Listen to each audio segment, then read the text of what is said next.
आपण rich wealthy आ powerful ए 9 to 5 काम करी किंबा दिन राति काम करी होई परिबे नाही। आपण सेतेबेले धनी हेबे जेतेबेले आपनक पाखरे पैसिव इनकम रो सोर्स हेबो। पैसिव इनकम माने आपण काम करू नथिबा समय रे भी आपण रोजगार करि परिबे। माने आपण सोइथिबा अवस्था रे जिम रे एक्सरसाइज करूथिबा अवस्था रे आपण बुलाबुली भी करूथिबे किंतु आपनकर रोजगार होउथिबो। किंतु यहा एते सिंपल नुहे जेते हमकु सोशल मीडिया रे कहा जाय। पैसिव इनकम सेटअप करिया पई प्री प्लानिंग आउ किछि एफर्ट दरकार। तो यही वीडियो रे हमें पैसिव इनकम जनरेट करिया पई स्टेप सब जानिबा। यही वीडियो रे मु आपनको 5टी एपरी आइडिया बतैबी जो ठारू आपण पैसिव इनकम करि परिबे। पॉइंट 1 हैला Amazon KDP।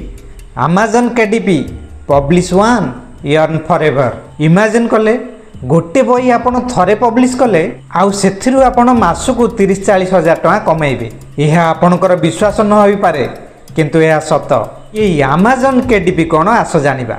KDP माने किंडले डायरेक्ट पब्लिशिंग गोटे एपरी प्लेटफॉर्म अटे जहाँ आपण को बुक पब्लिश करिवार ऑप्शन देई थाए। आपणकर बही Amazon रे डायरेक्ट अवेलेबल होई थाए आउ जे ताहाको किनि थाए आपण को ताहार रॉयल्टी मिली थाए। आपण को एथि लागि बही लेखिबा आवश्यक नाही। बहुत लो कंटेंट बही जेपरि जर्नल्स प्लानर्स लॉगबुक्स कलरिंग बुक्स ये प्रकार बही आपण व्यवहार करी Amazon Kindle रे एंटर करि परिबे। एटीट्यूड जर्नल्स बा मील प्लानर्स बही बहुत लोक किणुचंती। केवल आपण निजर डिजाइन करिवे आउ तापरे प्रिंटिंग पैकिंग डिलीवरी सबू Amazon हैंडल करिवो। किंतु या को स्टार्ट किपरि करिवे सर्वप्रथमे आपण को रिसर्च करबा को पड़िबो कि Amazon रे ट्रेडिंग कैटेगरी आउ पॉपुलर लो कंटेंट बुक्स को भलो से एनालाइज करो।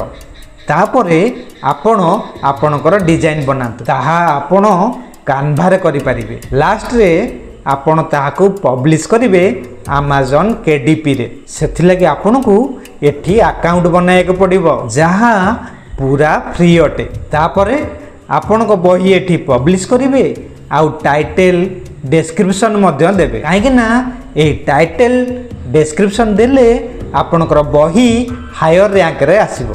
आउ थरे आपणको बही पब्लिश हेबो तो आपणको सबु सेल रे रॉयल्टी मिलिबो। एठी बेस्ट पार्ट एहा जे आपणको केवल थरे एफर्ट करिवार अछि आउ आपण रेगुलर एथिरु रोजगार करि परिबे। जदि आपण सीजनल बुक्स जेपरि 2025 प्लानर किंबा किछि इवेंट स्पेसिफिक जर्नल्स को जदि आपण बनाइबे तो ताहा बहुत डिमांड रहिबो आउ एठी कंपटीशन मध्य कम रहिबो। आउ आइडिया नंबर 2 हैला affiliate blogging. Affiliate blogging right once earn forever. Affiliate blogging एक एपरी मॉडल अटे कि यह कंटेंट आउ सेल्स को मर्ज करथाय। आपण ब्लॉग लिखिबे आउ सेही ब्लॉग रु किए एफिलिएट लिंक रु सेही प्रोडक्ट किणुचंती तो आपण को ताहार कमिशन मिली थाए। सेथि लागि आपण को प्रथमे गोटे निश बाछिबा को पड़िबो जेपरि गैजेट्स हो फिटनेस हो लाइफस्टाइल हो आदि। तापरे आपण सेही रिलेटेड प्रोडक्ट्स रो रिव्यूज पई ब्लॉग्स लिखिबे आउ सेही ब्लॉग्स रो आपण एफिलिएट लिंक देबे आउ जीए सेही लिंक रु सेही प्रोडक्ट परचेज करिवो तो आपण को कमिशन मिलिबो। किंतु आपण यह स्टार्ट किपरि करिवे देखो जे कोनोसी स्कूल किंबा कॉलेज पिला यह को सहज रे स्टार्ट करि परिबे। सर्वप्रथमे गोटे निश बाछिबे माने आपण को गोटे टॉपिक बाछिबा को पड़िबो जहा ट्रेंडिंग थिबो बा जो थेरे अधिका लोक इंटरेस्ट थिबे आउ आपणकर भी सेथिरे इंटरेस्ट थिबो। तापरे आपण को गोटे ब्लॉग बा वेबसाइट क्रिएट करिया को पड़िबो। तापरे Amazon रो एफिलिएट प्रोग्राम रे आपण को साइन अप करबा को पड़िबो जहा पूरा फ्री अटे। या परे आपण को ब्लॉग को ऊपर रखिया पई फोकस करबा दरकार। सेथि लागि आपण को कीवर्ड्स यूज करबा दरकार। जेते अधिक आपण को ब्लॉग रे ट्रैफिक हबो सेते अधिक आपण अर्न करि परिबे। आ आइडिया 3 हैला फेसलेस यूट्यूब चैनल्स। यूट्यूब रे केवल फेस देखई समस्त कमाउ नांती से माने भी कमाउछंती जे माने बिना फेस देखई वीडियो करूछंती। यही फेसलेस यूट्यूब चैनल आजिकाली बहुत ट्रेंड रे अछि जोहुतिरे आपणको आपणकर फेस देखाइबा दरकार ना। एथिरे बेसिकली आपणको एनिमेशन वॉइस ओवर बा ग्राफिक्स रो व्यवहार करी इनफॉर्मेटिव बा स्टोरी बनाई पारिबे। एहा छडा आपण भी अलग फेसलेस चैनल बनाई पारिबे जहाँ आपणको पसंद आसुछि, जेपरी एजुकेशनल वीडियो मोटिवेशनल कंटेंट। एबे जानिबा एहाकू आपण स्टार्ट किपरि करिवे। सर्वप्रथम आपण गोटे नीच बाछंतु जहाँ ट्रेंडिंग होइतिबो। आपणको किछि एडिटिंग मध्य शिखिबा को पड़िबो जहाँ आपण काइन मास्टर एडिटिंग रु भी शिखि पारिबे। आउरी मध्य बहुत फ्री एडिटिंग ऐप अछि जेपरी पावर डायरेक्टर। तापरे आपणको किछि एआई टूल रो व्यवहार मध्य करि शिखिबा को पड़िबो। एहा परे आपण यूट्यूब रे गोटे चैनल क्रिएट करी सेथिरे वीडियो अपलोड करिवे। आउ धीरे धीरे आपणको चैनल ग्रो कले आपण एडसेंस आउ विभिन्न प्रकार एफिलिएट द्वारा पैसा रोजगार करि पारिबे। आइडिया नंबर 4 है Amazon मर्च ऑन डिमांड।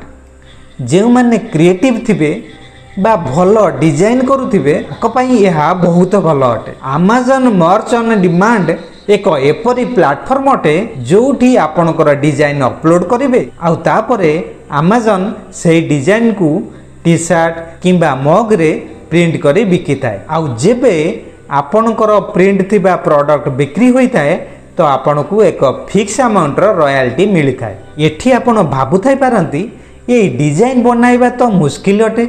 ना ना यह सहज अटे। आपण फेस्टिवल किंबा सीजनल डिजाइन बनाई पारिबे। उदाहरण आपण आईपीएल समय रे क्रिकेट थीम उपरे डिजाइन बनाई पारिबे। आउ नंबर 5 हैला आउटसोर्सिंग एजेंसी। यह हैला क्लाइंट को पई काम कराइबा आउ ए प्रोसेस रे कमिशन कमाइबा जथा video editing graphics designing copy writing script writing आदि।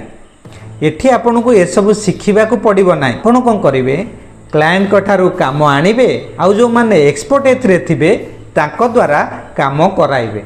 एहा द्वारा आपण मझिरे रही रोजगार करि परिबे। एठी बेस्ट लागि आपण को कोनोसी स्किल शिखिबार आवश्यक नै। आपण केवल मझिरे कोऑर्डिनेट करिवार अछि। यह को स्टार्ट करिया पई सर्वप्रथम काम हैला निज की फिक्स कर डिमांड थिबा निज को बाछ।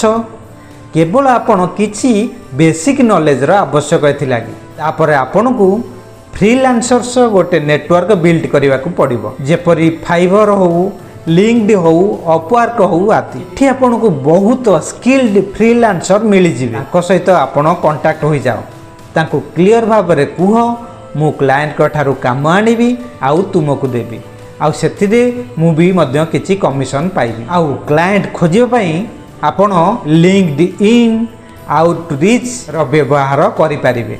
एठी केवल आपण काम आनी स्किल्ड लोकन को देबे। आउ जदि आपण ठीक से काम कले तो आपण बहुत काम पाई पारिबे आउ मध्य आपणकर रोजगार को बढ़ाई पारिबे। गोटे कथा मन रखंतु प्रथम रु काम कला बेले प्रत्येक काम कष्ट लगी थाए किंतु जेते बेले आपण से काम को आरंभ कर देबे आउ आपण धीरे धीरे से काम रो रोजगार करिवे तो आपणकर इंटरेस्ट बढ़िबो। तेणु करी प्रथमे छोट रु आरंभ करो आउ धीरे धीरे ताकू बढ़ाओ। आपण को को पैसिव इनकम आइडिया भलो लागिला मते कमेंट करी जणातु। आउ जदि वीडियो आपण को हेल्पफुल लागिला तो गोटे लाइक निश्चिंत करंतु। पुणी भेट हबो आउ एक नुआ वीडियो रे।